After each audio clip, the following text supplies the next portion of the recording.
even Warlock. Those are the decks that Viper brought to this tournament. As you see, his Malagos Druid is banned away there on your screen. And on ETC's side, it's Shutterwalk Shaman, even Warlock, Malagos Druid, and Odd Paladin, with Odd Paladin banned away from ETC in this one. And we saw ETC earlier in the broadcast, and he was putting in some work in a lot of spots. His Odd Paladin, however, was the deck that struggled when he was on stream. It was the deck that I believe just like, maybe I'm thinking of a different matchup.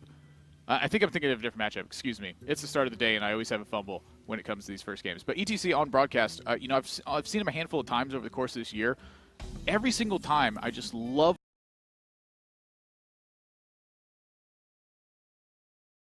It's a constant fight for the board. It doesn't matter how far behind or how far ahead he is. He's going to focus in and try to find the absolute maximum from each and every turn. And I love to see it. Our first matchup, Death Rattle Hunter versus Shutterwalk Shaman. This is a really tough one for ETC just because the nature of the way the matchup lines up. Death Rattle Hunter is a very heavy-handed deck when it comes to the way the threats interact, and so ETC's removal doesn't line up the way that he intends it to line up versus many of Viper's threats. Yeah, it's going to be tricky once the big barreling batch of beasts come knocking on the door for the Shutterwalk Shaman to answer threat by threat. For people who aren't familiar with ETC, he is definitely one of the modern versions of those ladder gods that people are talking about. I think most players these days who put themselves out there known for their competitive play pretty much perform in tour stops. Muzzy was that ladder god, but now Muzzy's like still having those ladder results that are good enough for points, but he's mostly known for his tournament performances. Same thing with Sand, same thing with like Hunter Ace, etc. ETC is the guy still kind of grinding ladder. He finished #1 in Asia while simultaneously holding #1 in Americas just in October by playing Mildred. To Lorinda, who's providing all this information. And he also represents Team Running Gun, which is a few players here in Som Phenom, etc. Headed by Mega Man Music, and they do a lot of great data analysis for the community. Yeah, I've just always had a pleasure watching ETC play because he really understands the matchup super well, and he's got a very strong mind for every single aspect. He tries to keep himself on even keel the entire time and not really focus on whether you're winning or losing, but rather just the circumstance that he's in. How do I make the most of this?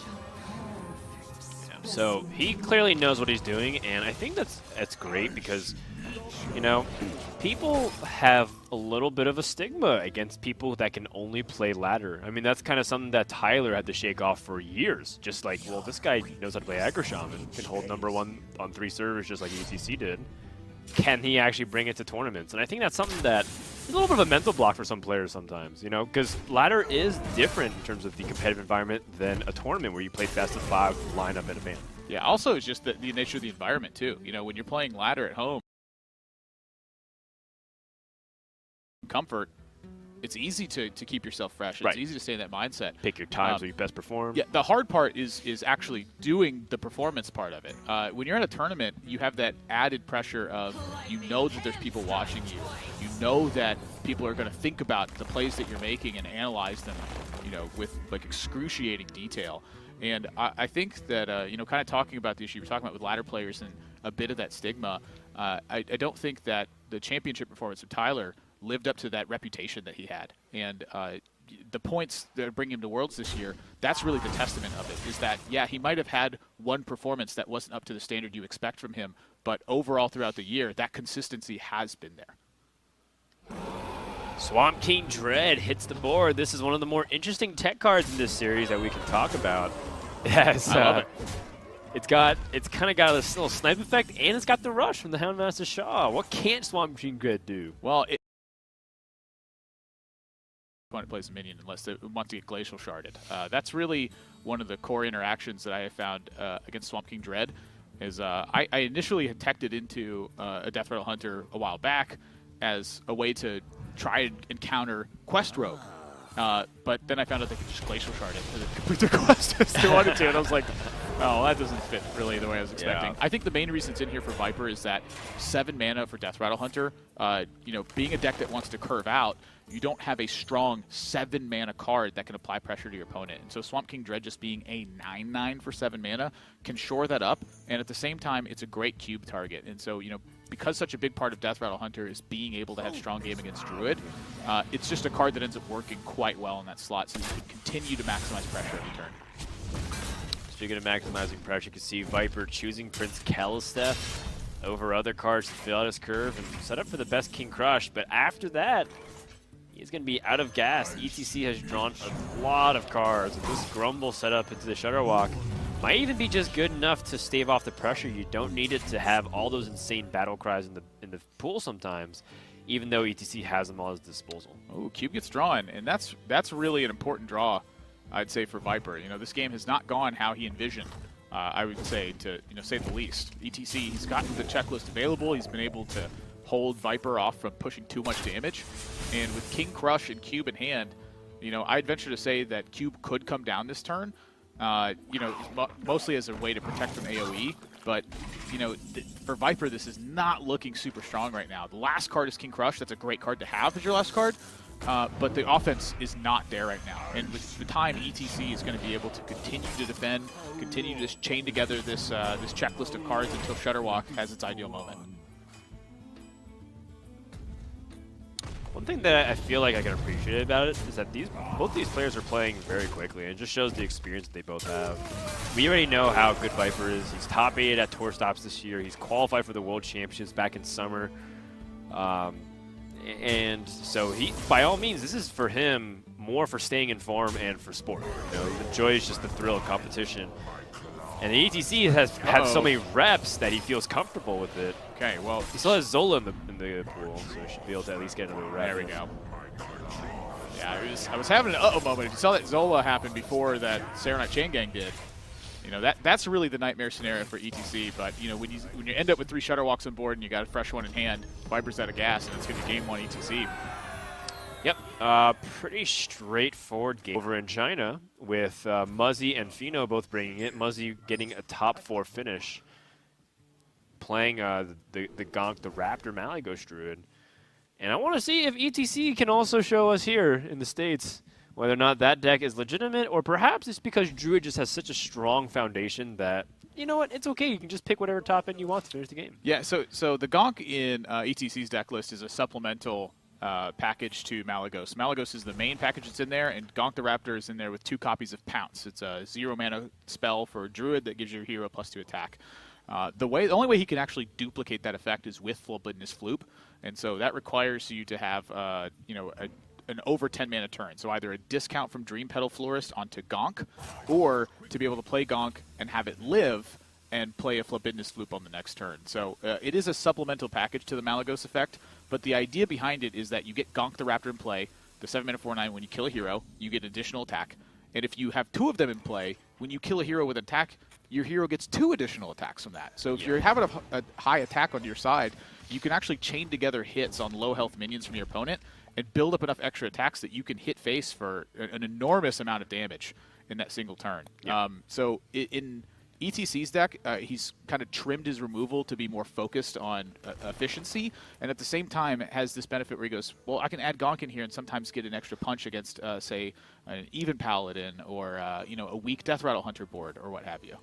Yeah, the only funny thing is that Death Rattle Hunter doesn't exactly put out the weakest of minions all the time. Outside of Kalisteth and maybe like the Wolves, yeah, everything's like big and beefy. The Wolves and the Egg are really, I think, the 2 big focal points where the Gonk would be concerned. I would say in this matchup that the Gonk is, you know, quite nearly irrelevant.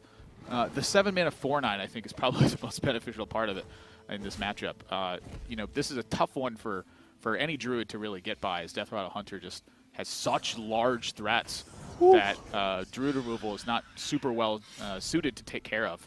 And so that's really the big challenge for ETC. Can he set up a substantial enough defense that he has time to unlock his combo? You know, so often you're finding yourself in positions where you just have to use stuff for the sake of using it, and that's really where ETC gets in trouble. But he does have one of the most important cards, in my opinion, in the matchup, which is Arcane Tyrant.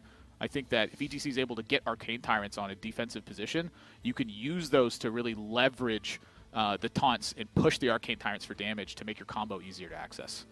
Makes sense. And I love this restraint on the Arcane Tyrant as well. Spreading Plague is also another expensive spell you can combo with the Tyrant, so that way your opponent doesn't get to pick off the ideal trades and if they have flanking strike to just shut down this Arcane Tyrant, it had 0 board impact. Yeah, like if ETC went ahead and played Arcane Tyrant this turn, I'm not even sure Viper would have much interest in trading. Maybe it's the 3/3 in the Candle Shot.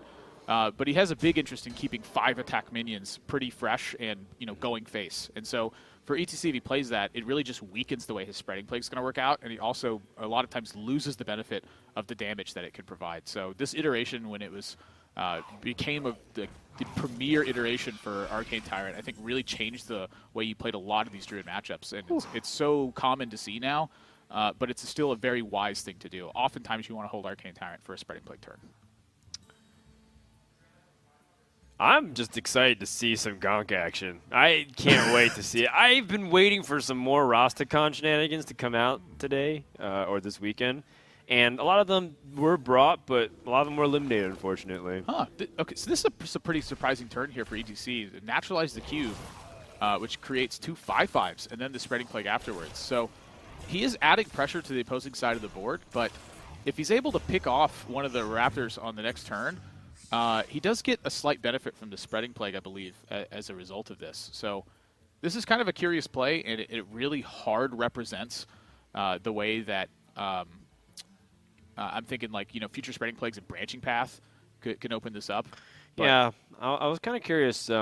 What stops him from perhaps setting up Malfurion the Pestilent, letting his opponent's board develop even more, soften it more so he gets a better, wider spreading plague, and that sets up the Death Knight preemptively before the Gonk? Yeah, well, I'm thinking it's exactly that reason why he's delaying the Malfurion. He wants to see how the turns develop, and then maybe the intention is Malfurion and Gonk to just sweep out the board. ETC's life total is very healthy right now, and so if he has to use half of that to clear out a board position, I don't think it's necessarily a bad thing for him. I think that could put him in a winning spot in a matchup that's otherwise, he's typically under a lot of pressure and can't do anything about the momentum.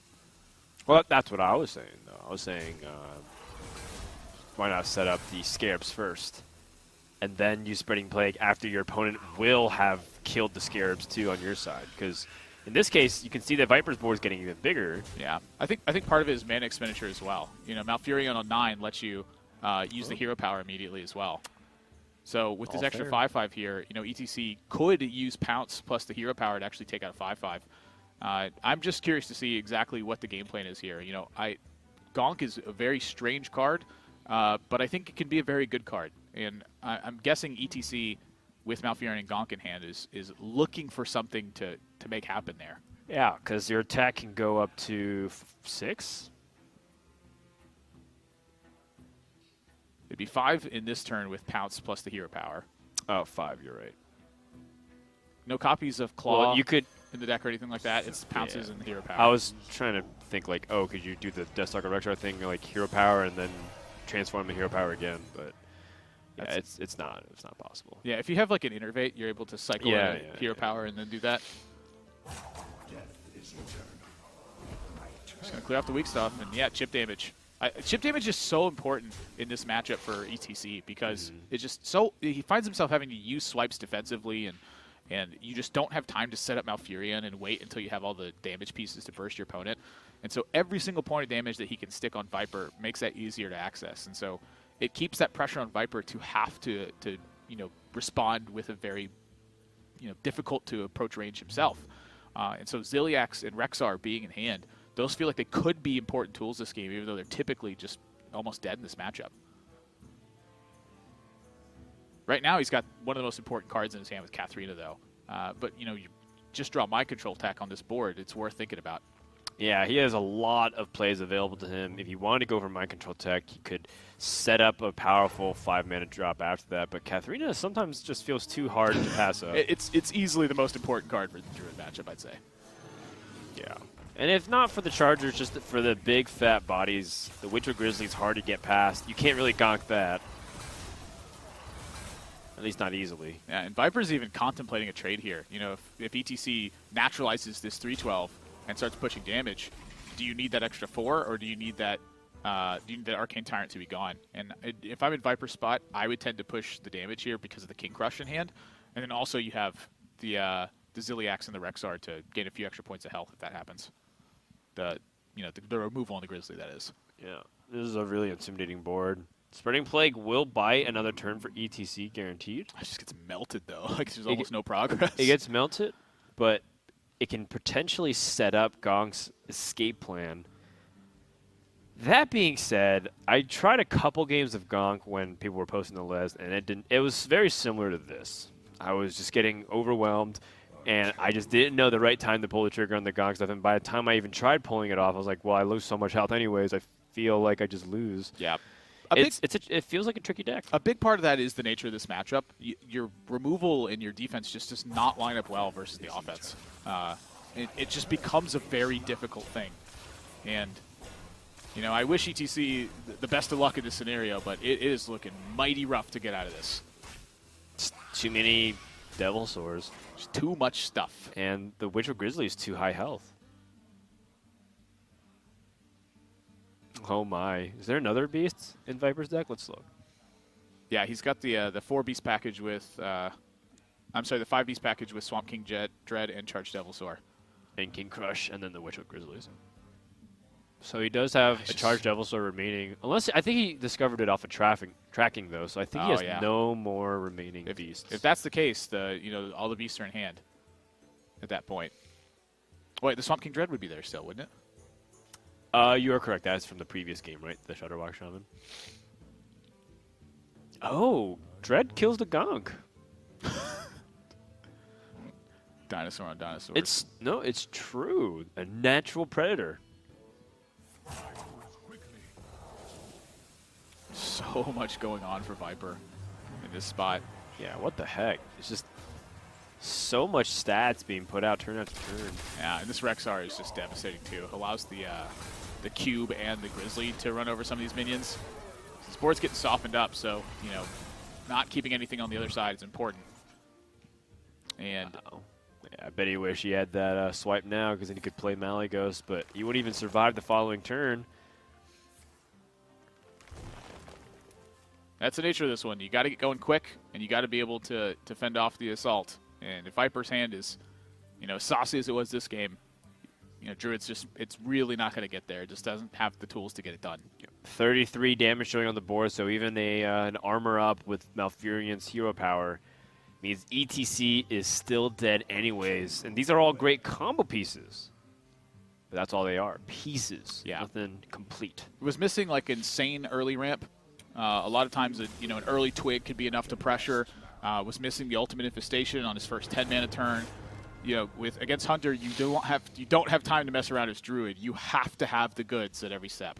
It makes you a little bit more dependent on it compared to the consistency that Druid decks usually have without the Gonk package. Yeah, and so now even Warlock and the Malygos Druid for ETC is what's remaining, taking on the even Paladin and even Warlock from Viper's side. It's going to be even Paladin first, taking on even Warlock, and this is a matchup I'm still on the fence about. I'm not really sure who I would say has the edge in this one. We saw this yesterday where Viper was able to pressure out Green Sheep with an Equality and Avenging Wrath to really deliver that final oomph that secured him the lead. But it was really close after that. He was on the brink of having no important cards left.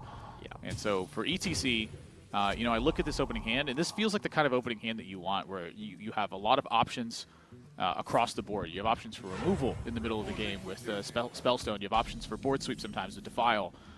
You have an anti-weapon card with the Ooze, and you have your biggest threat in hand with Mountain Giant, and you have the coin. So right now for Viper, I feel like that he's got a really good chance in this one, but ETC's hand is very good, and I think this hand's going to be able to play some substantial defense this game.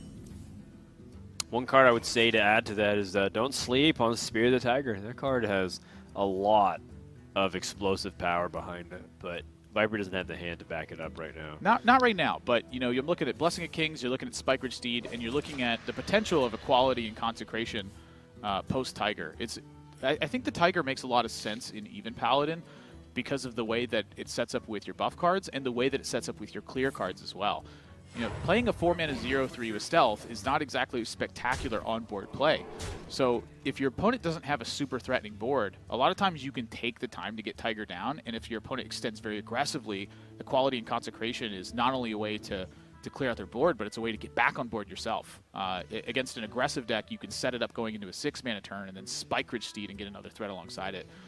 The threat of that card, I think, is quite good. And, you know, seeing it in Viper's lineup here as a supplement to Even Paladin, I really like it because it just operates so well with the way that Even Paladin wants to play. A very slow approach into a very large turn right afterwards. Yeah, I agree. I think that it gives Even Paladin some range, too, that it kind of lacks in the late stages of the game. Even Paladin's at its worst when it's just in a top decking scenario, which you often find if it can't really secure the win early on, or at least secure a snowball victory. And that's why I consider it, compared to like even Warlock and even Shaman, kind of the worst of the 3 even decks, even though statistically it still looks very good. And Viper chooses to go with the Wild Pyromancer in this spot. I'm kind of surprised by it, because this is often going to prompt ETC to use the Defile, which is perhaps what he's looking for with Corpse Taker in hand.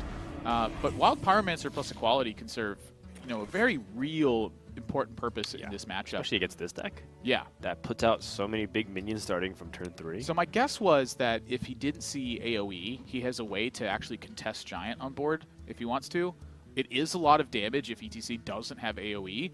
And he's got Corpse Taker with Spear of the Tiger in hand to reload in the situations where he does get cleared. He has a lot of draws that are strong and continue to fight for that position. So a lot of it makes sense, but it just feels like a very aggressive play where you can get punished a lot with that line. So it's quite curious, and in this game he did get, you know, pretty set back by that Defile, but we'll see where it goes. It did keep a Mountain Giant off board. Yeah, so brave to just not be afraid to take 14 damage with the potential Blessing of King's follow-up. Yeah, it's really tough for ETC if that happens, but he does have Spellbreaker in hand. And if Viper didn't have the burst with the Blessing of Kings and then a follow-up with it, what that would mean for ETC is he gets to skate by on that, you know, low life total for a number of turns as he just takes a massive lead throughout the course of it. One of the interactions that I'm finding is quite important for ETC right now is the Mossy Harbor that he has teched into the deck. That's a way to answer the Spear of the Tiger right away. And if Viper wants to invest into a turn like that, that's often a play that ETC is going to make. So, you know, heading into a 6-mana turn with no buff in hand, obviously the True Silver looks a lot better. But, you know, for Viper's side, I'm curious if, you know, it being open decklist and him knowing that card's there, could you ever take ETC off of an important turn by setting up Spear of the Tiger and somewhat demanding that Mossy Harbor to come down?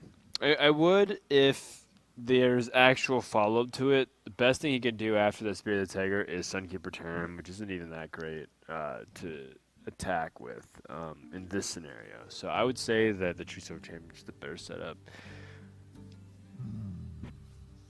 I was thinking it from like a bluff perspective. Well, you know, True Silver's not exactly strong on this turn, I would say.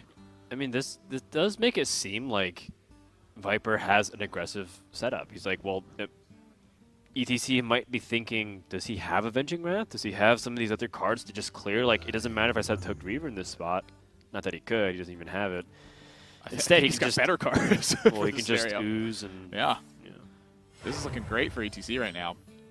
It can be a matter of time. I mean, Equality is in hand, and Equality Avenging Wrath is one of the worst things that can happen to you from ETC's side. Wow. Oh, okay, cool. So he wants to eliminate it altogether. He wants the life total. I thought he was going to Spellbreaker. I thought for certain he would. But, yeah. You know, taking into account that your opponent's going into 6 mana, the way that it's set up is maybe Viper wanted you to use a Spellbreaker there and then sets up a Spike Ridge Steed. To have that back-to-back minion punch. So ETC accounting for one of the worst-case scenarios for him, I think, is just if Spike Ridge Steed were to come down immediately afterwards. Yeah, the only downside, of course, is losing that heal opportunity. But it's not like he had ways to really buff it up besides the Hellfire. Doesn't have the Volcar Homunculus. Yeah, it's more of a refund with the Spellstone on the health deficit than it is actual true life gain. True. Like Dread Inferno. But it does offset the negative, the air quote, negative effects of some of these other cards. Extra burst through the Argent Commander, but it's not the best minion play this turn because it just has kind of weak stats relative to what the board can do back to it. Yeah, looks like a pretty straightforward Sunkeeper turn for Viper. Now, not trading, I think, is also very wise because ETC has clearly been a bit weak to your pushes. He hasn't really been able to taunt up or take advantage of what you've had on board. And so in this spot, your nose is a bit open, maybe to a Hellfire here. But what's ETC going to play on the follow-up to really threaten you? If he goes with a Hellfire on this turn after a double trade, you just get to jam a minion into a free board. Yeah, or, I mean, ETC might feel like he's going to die to a Veggie if he just Hellfires right here. It's a tough spot, for sure. Yeah, so there is a little clever of a trick here. If ETC really wanted to clear off the Tarim, he could Spellbreaker his own Twilight Drake to set the attack back to 4.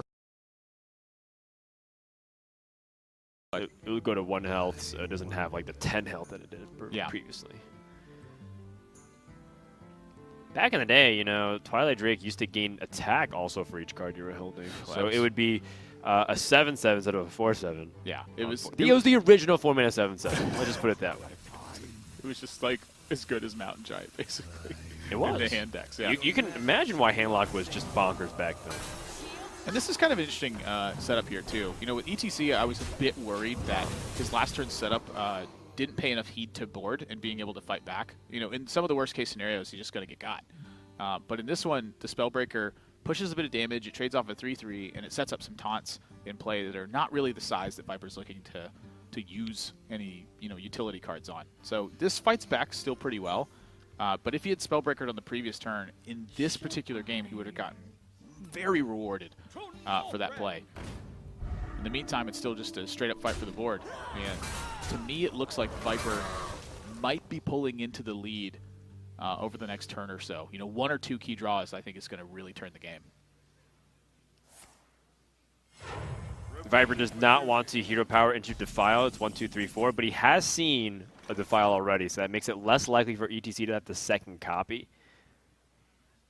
Yeah, this was the turn I was most worried about for ETC.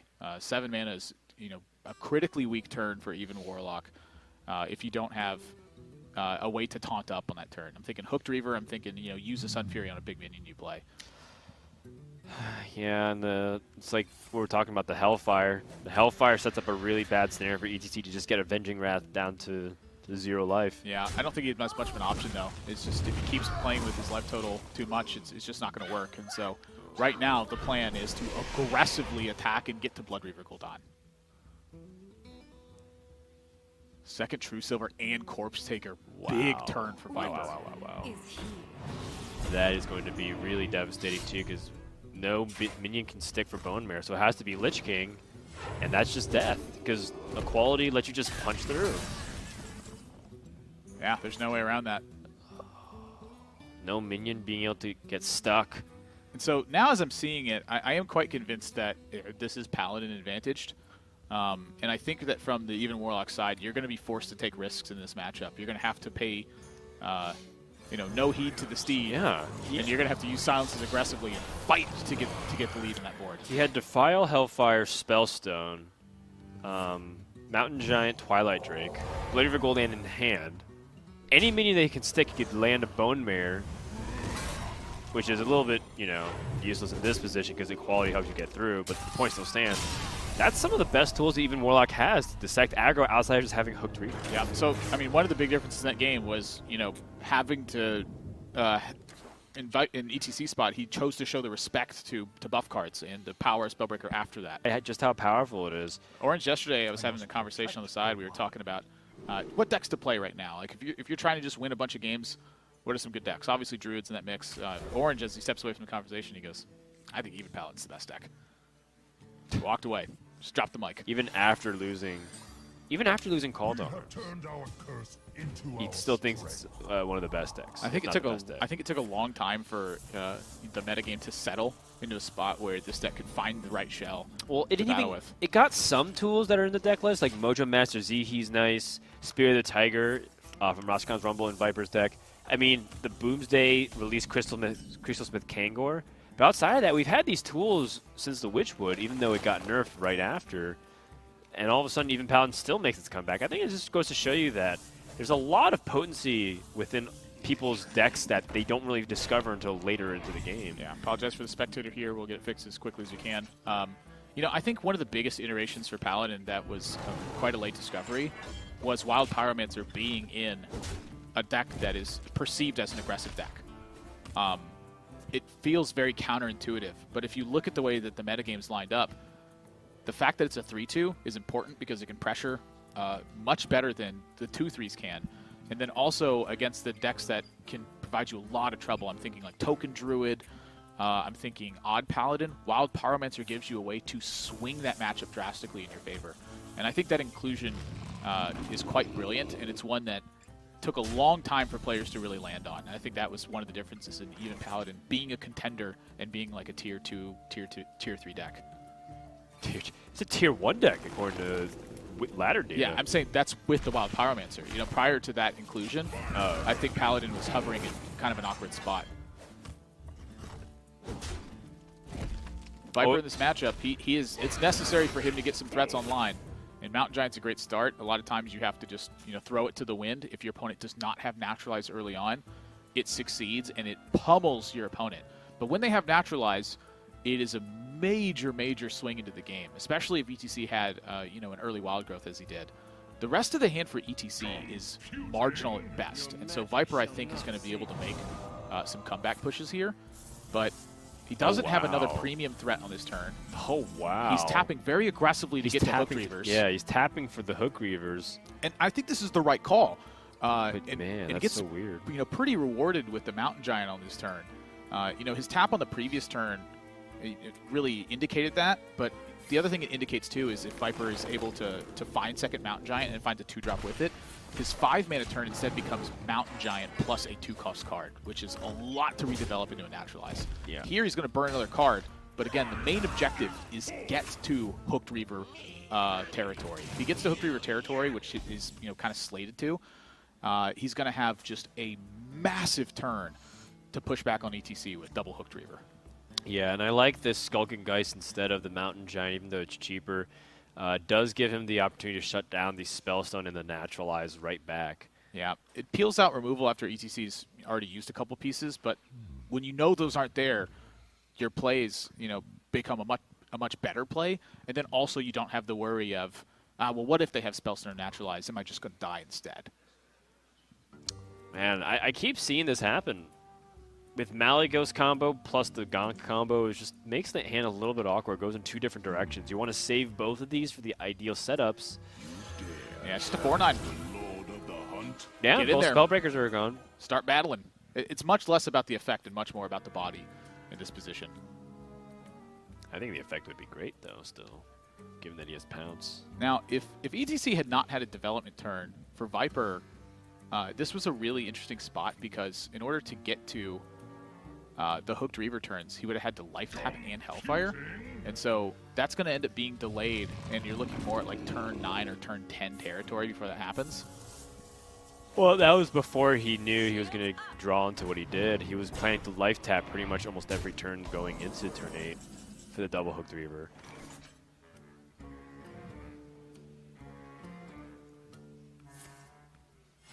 Wow.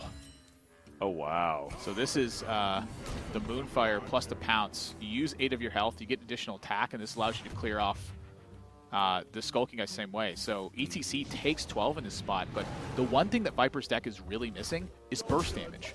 You're pretty much limited to like, Bone Mare and Hellfire. That's about it. And so here, using the life total super aggressively to get far ahead on board, he saw the Spellbreaker go down for Viper. So there's one copy of Spellbreaker left in the deck. That's the only thing that handles Malygos on this turn. You're right. And if this turn succeeds, you have Floop and you have Swipe, and that's game. There's no way Viper's getting out of that. Yeah, because no Spellstone was upgraded. If he had the Spellstone, he could do the Hellfire and Spellstone for full clear. You got a Hellfire, it puts you down to 15. You're going to hope that this Hooked Reaver can save you, and then you use the Spellstones to recover. It can't, though.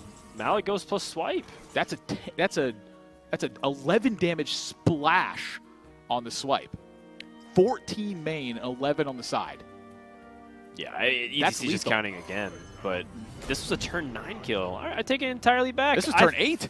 I thought it was like a very awkward hand. It turns out it was a very powerful hand to shut down Viper given the context of knowing no Spellbreaker. And this is a little punish of Viper's greed before because he was recognizing that I need to have a big swing turn against Druid to put big fat minions on the board. I didn't think so either. The Gonk I thought for certain was coming down. But when he followed it up with the Malygos, I kind of looked at the board and went, oh, this is just absolutely right. Like, there's no way that you don't play this Malagos, because what's Viper going to do? The Gonk enabled, you know, a double minion clear at turn. That was a great setup for ETC. Yeah, that's right. Had he not been able to clear it, then who knows? Maybe everything would have just crumbled, and then Viper would have been just outside the range of burst for the remainder of the game. And now we enter into a very volatile matchup, Yeah. the even Warlock mirror match. And there's a few tricks you can do to put the game back in your favor a lot of times in this matchup, but a lot of it boils down to the early threat chain. You know, Viper being on coin, it's a benefit in the early turns, and it's weaker in the later turns. But the first Mountain Giant, if you're able to have that, oftentimes puts you just so far ahead where trade race is concerned. And so for ETC, I think a lot of this game is going to be about manipulating into Lich King. If he's the first one to land Lich King, and he's in a relatively safe position, that can be enough to secure him a game. Well, the thing is, Viper even teched his deck list to be good in the mirror. He has Stubborn Gastropod as a way to, you know, not necessarily have to commit to a Doomsayer in his deck list, but to challenge other big threats. And it doesn't have to necessarily be the even Warlock mirror. If your opponent's playing big Devil Swords early on, that's the way that Gastropod can help stabilize the board. This is already a very bad position. ETC was already disadvantaged going into the deck list preparation stages. Ooh. Although, now he does have a way to answer his opponent's Giant, at least in his mind. Answer it. Yeah, I'm really interested by the Sun Fury Protector. I've seen this happen a couple times where if you can't contest a Mountain Giant and all you have is the 4 attacks in hand, the Sun Fury Protector allows you to end up making a trade on Mountain Giants and using Spellstone to kind of buy back some of that time. You lose a little bit of tempo, but it's better than, you know, otherwise having lost a game. And so now for Viper, it's really about that you know, next couple turns on the follow-up. This Mountain Giant is a major draw right now, but when you're staring down another one, the race potential doesn't necessarily sit in Viper's favor. But the Sun Fury Protector, I think, is the kicker there. He knows that one of those is down, so pushing feels like it's worth a little bit more than just simply trading off here to me. And so the coin Vulgar is to make sure that push continues to happen. That's another one of the reasons why Viper gets down this 2-3. You want to help chip through that stuff and fight for defense as well. But 2 Mountain Giants, this might just be too much. Yeah, I think this is a great move from Viper, recognizing that ETC is the one who wants the trade to happen, so he doesn't want to do it for him. I personally think the Sun Fury Protector is fairly smart, because if he ends up drawing into the Spellbreaker, which he didn't have at the time, but he did, he can also answer the Twilight Drake very effectively, because Mountain Giant on 3, Twilight Drake on 4 is very common. So if you don't have a minion to trade into it preemptively, then Silence isn't that meaningful. Oh boy, that's death. This is a hard turn. Because if you commit to removal, then you're just going to fall further behind. Exactly, but that's the risk I think ETC's got to take right now. If he goes for anything other than a removal turn with either Spellbreaker and trade a Giant or the Spellstone and trade a Giant, he's dead.